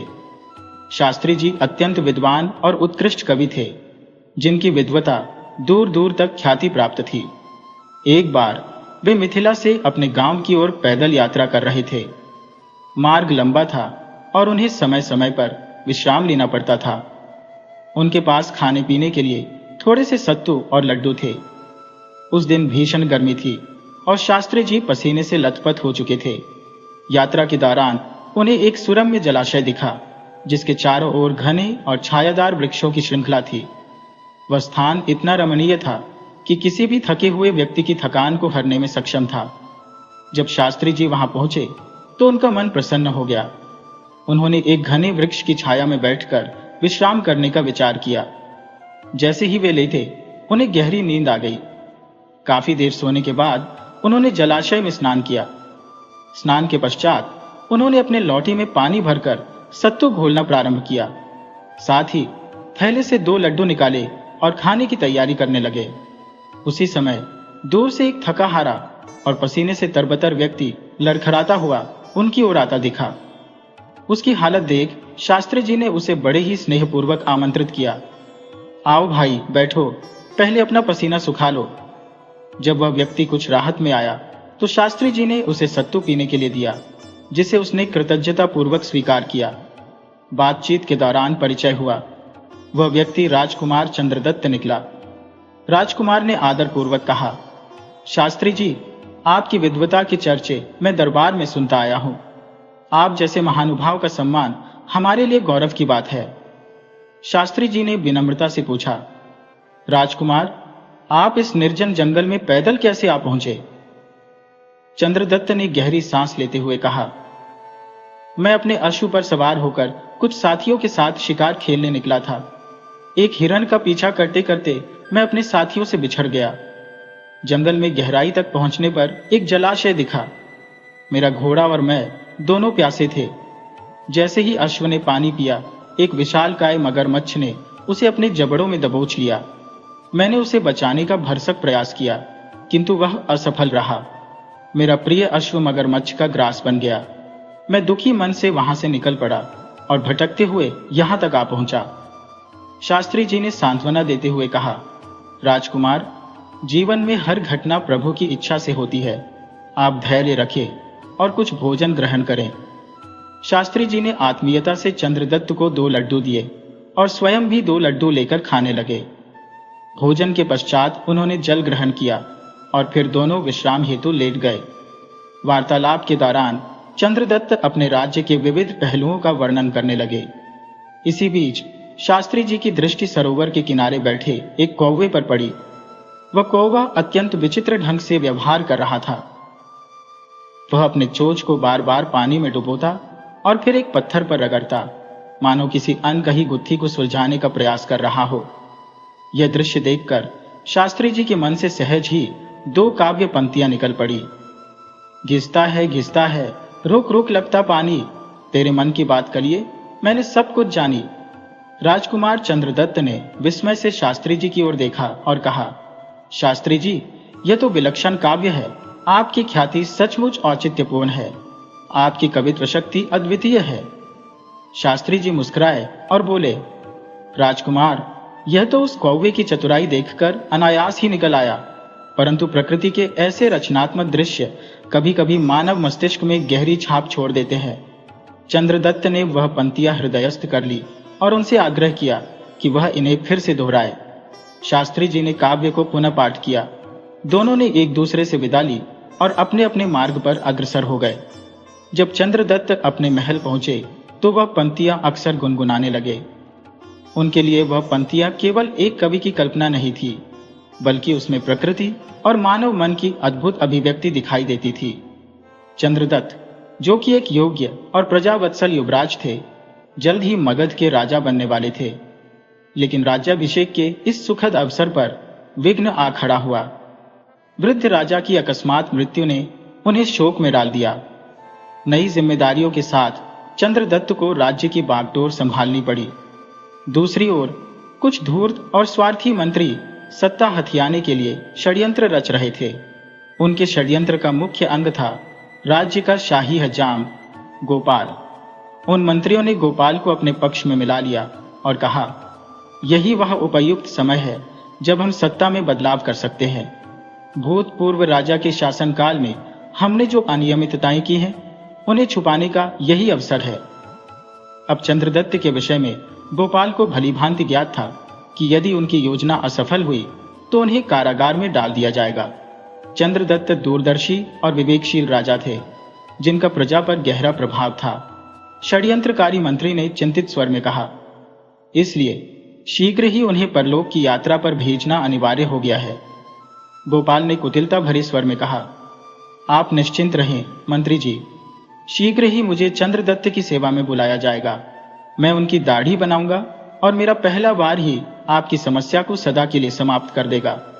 मंत्री ने प्रसन्न होकर कहा, शाबाश, तुम्हें ऐसा पुरस्कार दिया जाएगा जिसकी तुमने कभी कल्पना भी नहीं की होगी। अब यहां से चले जाओ। यदि किसी ने देख लिया और चंद्रदत्त को पता चल गया तो तुम्हारी जान खतरे में पड़ जाएगी। गोपाल तुरंत वहां से निकल पड़ा। इस गूढ़ षड्यंत्र से अनजान चंद्रदत्त अपनी प्रजा के हित के लिए नए नियमों का निर्माण कर रहे थे। वह राज्य में फैले भ्रष्टाचार पर अंकुश लगाने के लिए संकल्पित थे और सभी भ्रष्ट अधिकारियों को अपने मंत्रिमंडल से हटाना चाहते थे। एक दिन चंद्रदत्त ने गोपाल नाई को राजमहल में बुलावा भेजा। गोपाल अत्यंत प्रसन्न था। वह इस अवसर की प्रतीक्षा लंबे समय से कर रहा था। अपनी कुटिल योजनाओं को साकार होते देखने की लालसा में वह अपने औजारों के साथ राजमहल में पहुंचा। महाराज की जय हो, आपने मुझे याद किया, ये मेरे लिए सौभाग्य की बात है, गोपाल ने सिर झुकाकर कहा। चंद्रदत्त गंभीर स्वर में बोले, राज्य में कुछ उपद्रवी तत्व अशांति फैला रहे हैं। हमें उन्हें उनके अपराधों का दंड देकर न्याय स्थापित करना होगा। क्या तुम्हें पता है ये विघटनकारी तत्व कौन है? गोपाल ने विनम्रता से कहा। महाराज, मैं शीघ्र अपना कार्य आरंभ करता हूं। उसने पानी लिया और अपने उस्त्रे को पत्थर पर तेज करने लगा। इसी बीच एक गुप्तचर राजा के पास आया और उनके कान में कुछ गुप्त मंत्रणा करके चला गया। गोपाल ये सुन नहीं पाया, परंतु उसके मन में संदेह उत्पन्न हो गया। उसे लगा कि राजा को उसकी कुटिल योजना की भनक लग गई है। उसने अपना कार्य शीघ्र पूरा करने का निश्चय किया। उस्तरे की धार जांचते हुए उसने पानी में डुबोया। तभी चंद्रदत्त ने अचानक कहा, घुसता है, घिसता है, निरंतर पानी में तेरी जिद के अंदर। राजा के यह शब्द सुनते ही गोपाल का हाथ कांप गया और उसका उस्तरा नीचे गिर गया। उसका चेहरा भय से पीला पड़ गया। उसे लगा कि गुप्तचर ने राजा को सब कुछ बता दिया है। उसने मन ही मन सोचा, अब मेरे प्राण नहीं बचेंगे, मेरा मृत्यु दंड निश्चित है। राजा चंद्रदत्त के चरणों में तुरंत ही गिरकर नायक द्रवित होकर विलाप करने लगा। क्षमा प्रार्थी हूं महाराज, कृपा करें, मैं लोभ में अंधा होकर षड्यंत्रकारियों के जाल में फंस गया था। मुझे यह आभास नहीं था कि आप इतनी शीघ्रता से सत्य को उजागर कर देंगे। चंद्रदत्त उस पल अवाक रह गए, क्योंकि उन्होंने तो मात्र शास्त्री जी की रची हुई कविताएं पंक्तियों को दोहराया था। अपने आप को संयत करते हुए उन्होंने कहा, उठो और स्पष्टता से बताओ, क्या षड्यंत्र है? नायक ने दीनता से निवेदन किया। महाराज, मैं तो आज आपके प्राण लेने के उद्देश्य से आया था, किंतु आपकी कविता ने यह दर्शा दिया कि आपसे कुछ भी छिपा नहीं। मुझे क्षमा करें, मैं मार्ग से भटक गया था। राजा ने गंभीर स्वर में कहा, यदि तुम वास्तव में प्रायश्चित करना चाहते हो तो अपने षड्यंत्रकारी साथियों का नाम शीघ्र बताओ। डर से कांपते हुए नायक ने तोते की भांति समस्त विवरण प्रकट कर दिया। चंद्रदत्त ने तत्काल सैनिकों को बुलाकर षड्यंत्रकारियों की गिरफ्तारी के आदेश दिए। सभी शत्रुओं को दरबार में उपस्थित प्रजा के समक्ष प्रस्तुत किया गया, जहां नायक को साक्षी बनाकर पूरी साजिश उजागर कर दी गई। राजा ने दोषियों को कारागार में डालने और नायक को राज्य से निष्कासित करने के आदेश दिए। जब यह सब कार्य संपन्न हुआ तो चंद्रदत्त चिंतन में डूब गए।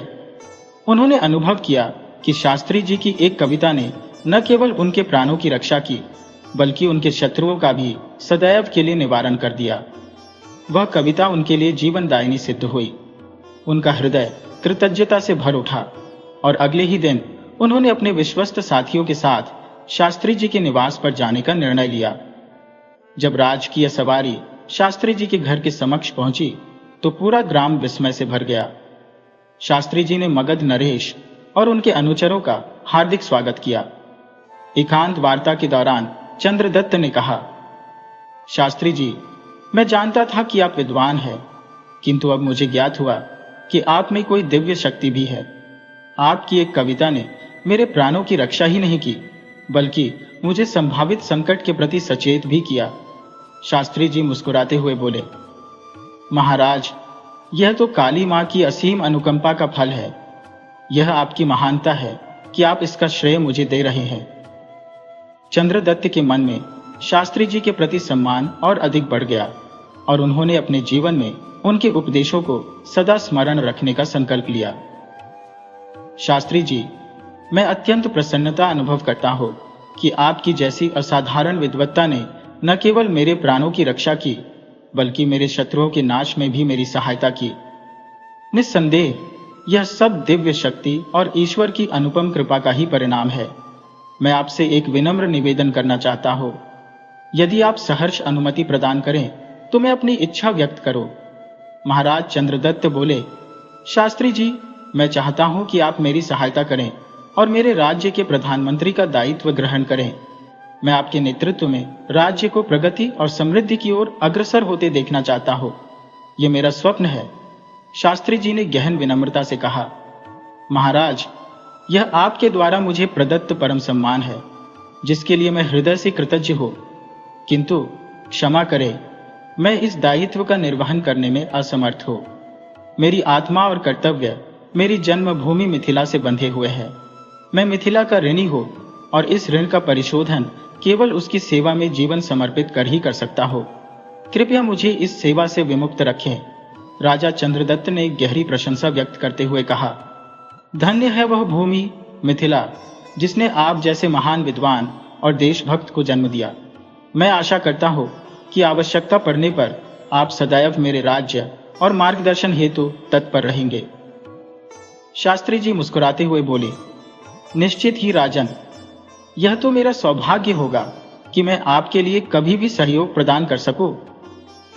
इसके पश्चात राजा चंद्रदत्त ने शास्त्री जी को अनेकों बहुमूल्य उपहार अर्पित किए और कृतज्ञता प्रकट करते हुए अपने राज्य मगध की ओर प्रस्थान कर गए।